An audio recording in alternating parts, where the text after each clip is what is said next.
BDR হত্যা মামলার বিচার নিয়ে চলছে প্রহসন। এমন অভিযোগ কারাবন্দীদের স্বজন, পরিবার ও চাকরিচ্যুতদের। সকালে কেন্দ্রীয় শহীদ মিনারে সংবাদ সম্মেলনে এসব কথাই বলেন তারা। আরও বলেন, কেরানীগঞ্জ কোর্টে বসার কথা ছিল, পরে শুনেছি আলিয়া মাদ্রাসায় বসবে, কিন্তু এখন পর্যন্ত অস্থায়ী কোর্ট কোথায় বসবে সে বিষয়ে কোনো উদ্যোগ চোখে পড়েনি তাদের। বিডিআর হত্যাকাণ্ড পরিকল্পিত উল্লেখ করে তারা বলেন, দেশবিরোধী একটি চক্রান্তের শিকার হয়েছে বিডিআর সদস্যরা।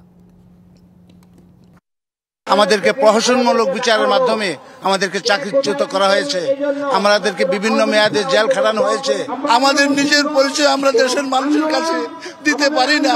আমরা সবাই নির্দোষ বিডিআর সদস্য, তাই আমাদের চাকরি পুনর্বহালের জন্য সরকারের কাছে দাবি পালন না হওয়া পর্যন্ত আমরা এখানে অবস্থান করব।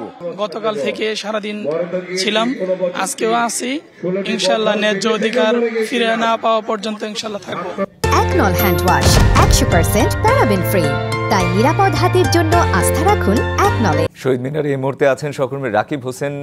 যারা স্বজন, চাকরিচ্যুত, তারা যেই অবস্থান কর্মসূচি করছেন, বিক্ষোভ করছেন, আমরা এখন দেখতে পাচ্ছি যে তারা একটি পদযাত্রাও করছেন, সেই বিষয়ে খোঁজ খবর নেব। সহকর্মী রাকিব হোসেন আমাদের সাথে যুক্ত হয়েছেন। রাকিব, নিশ্চয়ই শুনতে পাচ্ছেন, আমরা দেখছিলাম একটু আগে, তাদের কথা শুনছিলাম, কিন্তু এখন কি বলছেন তারা?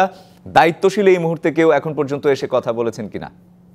আচ্ছা, বিডিআর হত্যা মামলায় জেলবন্দীদের মুক্তির দাবিতে মূলত হচ্ছে এই পদযাত্রাটি শাহবাগ এর উদ্দেশ্যে আসলে শুরু করেছে তাদের স্বজন এবং পরিবারের সদস্যরা। এখানে বিডিআর হত্যার ঘটনায় চাকরিচ্যুত সদস্যরাও কিন্তু আছেন।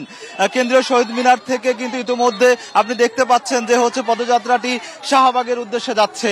এই পদযাত্রা থেকে স্বজন এবং পরিবারের সদস্যরা সবাই তিনটি দাবি করেছেন, এবং জেলবন্দী যারা রয়েছেন তাদের আসলে মুক্তির পাশাপাশি হচ্ছে ন্যায় বিচার প্রতিষ্ঠার জন্য যা করা দরকার সরকার যেন সেটা করে, সেই বিষয়ে আসলে পদক্ষেপ নিতে তারা এই পদযাত্রা থেকে আসলে দাবি জানিয়েছেন।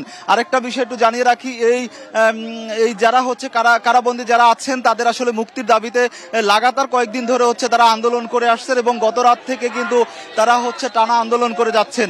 এবং তারা এখন পর্যন্ত তারা যেটা জানিয়েছেন যে আসলে বিচার ব্যবস্থার নামে প্রহসন চলছে, এটাকে একটা ষড়যন্ত্র হিসেবে দেখছেন তারা, এবং তারা বলছেন যে হচ্ছে যে এভাবে চলতে দেওয়া যায় না। এখনই বর্তমান সরকারকে দায়িত্ব নিতে হবে, এবং এই হত্যাকাণ্ডের ঘটনায় সুষ্ঠু তদন্তের দাবি কিন্তু তারা জানিয়েছেন। আপনাকে একটু দেখানোর চেষ্টা করি যে হচ্ছে যে অবস্থান কর্মসূচি কিন্তু ব্যানারে এখন পর্যন্ত আসলে চলমান রয়েছে। এখন পর্যন্ত ওই যে শহীদ মিনার এলাকা থেকে কিন্তু এই ছিল আমার কাছে সবশেষ। রাকিব, আপনাকে ধন্যবাদ।